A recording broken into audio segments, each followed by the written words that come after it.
এই প্রথম বাংলাদেশে কাজ করতে যাচ্ছেন, কিছু বলার আছে কি? এমন প্রশ্ন করা হয়েছিল টলিউডের এই সময়ের হার্টথ্রব নায়িকা নুসরাত জাহানকে।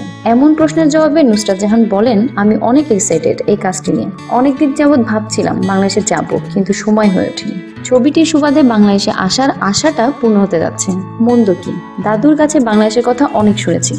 সাকিব খান সম্পর্কে কিছু বলার আছে কি? আমি বাংলাদেশের হিরোদের খুব একটা চিনি না, সাকিব খানকে বেশ ভালোভাবেই চিনি।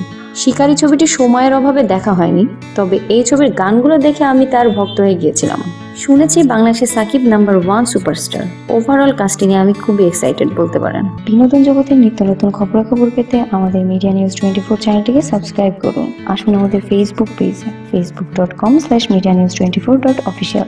এছাড়াও আপনি আমাদের টুইটারে আসতে পারেন twitter.com/medianews24bd। এছাড়াও আমাদের ফেসবুকে একটি গ্রুপ রয়েছে, এখানেও আপনি ইচ্ছে করলেই জয়েন করতে পারেন বাংলাদেশ মিডিয়া নিউজ 24 নামে। আজকের মতো বিদায় নিচ্ছি, আপনারা ভালো থাকবেন।